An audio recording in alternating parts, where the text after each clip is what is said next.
நம்மளோட வாழ்க்கையில நடக்கக்கூடிய எல்லா விஷயத்துக்கும் சூழ்நிலை தான் காரணமா? நம்மளோட வாழ்க்கையில நெறைய நல்ல விஷயங்கள பார்த்துருப்போம், நெறைய கெட்ட விஷயங்கள பார்த்துருப்போம். நேத்து நல்லா இருந்தவங்க, இன்னைக்கு கெட்டு போனதையும் பார்த்துருப்போம். நேத்து கஷ்டப்பட்டவங்க, இன்னைக்கு நல்லா இருக்கிறதையும் பார்த்துருப்போம். இந்த விஷயம் நடக்கிறதுக்கு எல்லாத்துக்குமே முக்கிய காரணம் அவங்களோட சூழ்நிலை தான்.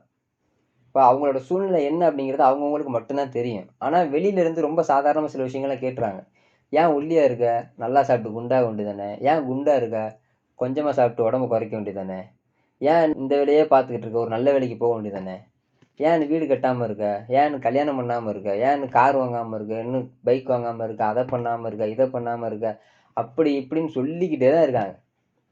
நான் என்ன கேட்கிறேன்னா, இந்த விஷயங்கள்லாம் பண்ணக்கூடிய நிலைமையில இருந்துகிட்டேவா நம்ம அதெல்லாம் பண்ணாம இருக்கோம்? இதெல்லாம் செய்யக்கூடிய அளவுக்கு நம்மகிட்ட பண வசதி இருந்துகிட்டேவா அதெல்லாம் நம்ம செய்யாம இருக்கோம்? அப்ப ஏதோ ஒரு விஷயம் நமக்கு குறையுது. அதனால தான் அந்த விஷயத்த பண்ணாம இருக்கோம். கரெக்ட்டு தானே?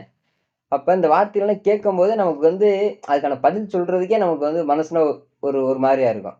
அப்ப அந்த பதில் சொல்லிட்டு அந்த விஷயத்துலருந்து வெளில வரதுக்கே நமக்கு கொஞ்சம் டைம் ஆகும். அப்ப ஏன்னா, அந்த வார்த்தைகள், அந்த விஷயங்கள்லாம் நமக்கு வந்து நல்ல உணர்வுகள தர மாட்டேங்குது.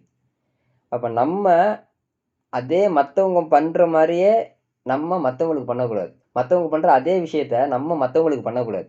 இப்போ ஒருத்தவங்க இருக்காங்க அப்டின்னா, "சந்தோஷமா இருக்கீங்களா?" அப்படிங்கிற வார்த்தைகள தான் நம்ம கேட்கணுமே தவிர, இப்ப அவங்க சந்தோஷமா இருக்காங்க அப்படின்னு சொல்றாங்கன்னா சந்தோஷம். இல்ல சந்தோஷம் இல்ல அப்படின்னு சொல்றாங்கன்னா, "கவலைப்படாதீங்க. சந்தோஷமான விஷயங்கள் நடக்கும்.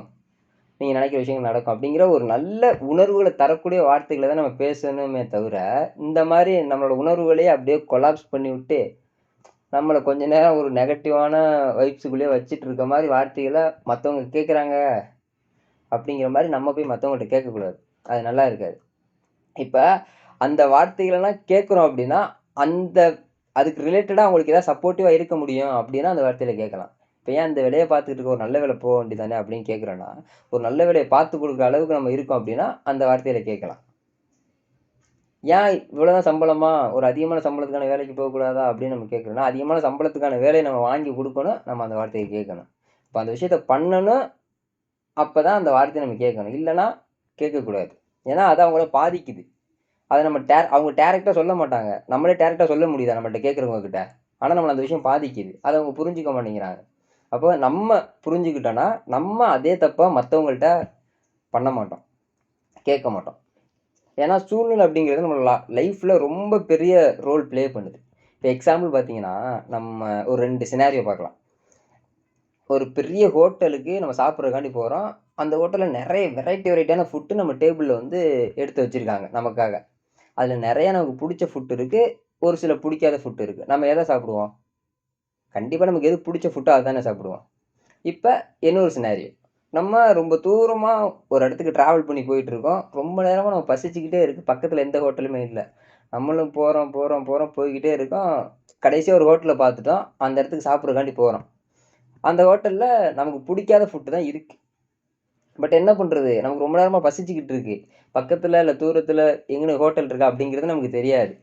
அப்ப என்ன பண்ணுவோம்? சரி பசிக்காக கொஞ்சம் சாப்பிட்டு போவோம் அப்படின்னு சொல்லிட்டு நம்ம சாப்பிட்டு போயிர்றோம்.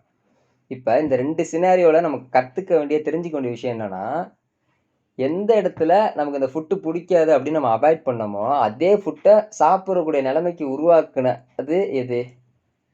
அதுக்கு இடையில இருக்க அந்த சூழ்நிலை தானே. அப்ப சூழ்நிலை நெனச்சா வாழ்க்கைய எந்த விதமானாலும் மாத்த முடியும். ஏன்னா அதுக்கு அவ்வளோ பவர் இருக்கு. சூழ்நிலை நமக்கு சாதகமா இருக்கும்போது நடக்கிற எல்லா விஷயங்களும் நல்லதாவே இருக்கும். சூழ்நிலை நமக்கு எதிரா இருக்கும்போது நடக்கிற எல்லா விஷயங்களும் கெட்ட விஷயங்களா தான் இருக்கும். அப்ப நம்ம என்ன பண்ணணும்னா, எது நடந்தாலும் அத ஏத்துக்கக்கூடிய மனப்பக்குவத்த உருவாக்கிக்கணும். அதுதான் நம்மள அடுத்த லெவலுக்கு நம்மள நகர்த்தி கொண்டு போகும். அப்ப நமக்கான காலம் ஒரு டைம் வரும். சூழ்நிலை நமக்கு சாதகமா அமையும். அப்ப நம்ம நெனச்ச விஷயங்கள் எல்லாமே நடக்கும்.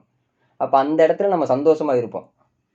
அந்த இடத்துக்கு நம்ம போகணும் அப்படின்னா, இந்த இடத்த கடந்து தான் போகணும். அப்ப இந்த இடத்த கடந்து போணும் அப்படின்னா, இந்த விஷயங்கள் எல்லாம் நம்ம ஏத்துக்கக்கூடிய அந்த மனப்பக்குவத்த உருவாக்கிக்கிட்டோம்னா, நம்ம கடந்து போகலாம்.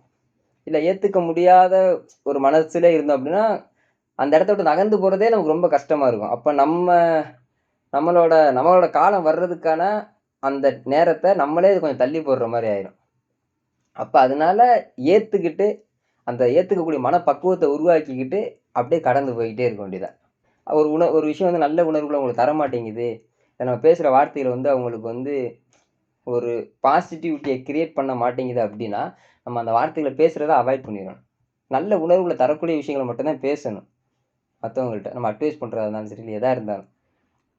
அவங்களுக்கு சப்போர்ட்டிவா இருக்கோம் அப்டின்னா, நம்ம அந்த வார்த்தைகள சொல்லணும், பேசணும். ஒண்ணு என்ன நடந்தாலும் ஏத்துக்கக்கூடிய மனப்பக்குவத்த உருவாக்கிக்கணும். மத்தவங்க நம்மகிட்ட கேட்கிற மாரியே நம்ம மத்தவங்கள்ட்ட கேட்கக்கூடாது. ஏன்னா, அது அவங்கள பாதிக்கும். அப்ப அவங்களுக்கு நல்ல உணர்வுகள தரக்கூடிய விஷயங்கள மட்டும் நம்ம பேசணும், சொல்லணும். அவங்களுக்கு ஒரு நல்ல எனர்ஜி குடுக்கக்கூடிய ஒரு விஷயத்த மட்டும் நம்ம பேசணும். அப்ப இந்த ஒரு 2, 3 விஷயங்கள நம்ம ஃபாலோ பண்ணாலே, நமக்கும் மத்தவங்களுக்கு இருக்க கான்வர்சேஷன் நல்லா இருக்கும். அவங்க எதிர்பார்ப்பாங்க. இவங்க வந்து நம்மள்ட்ட பேசுவாங்களா? இல்ல வந்து இவங்கள்ட்ட பேசுற விஷயங்கள் வந்து நமக்கு யூஸ்ஃபுல்லான டைமா இருக்கே! அப்படிங்கிறத கொஞ்சம் யோசிப்பாங்க. அது நல்லாவும் இருக்கும்.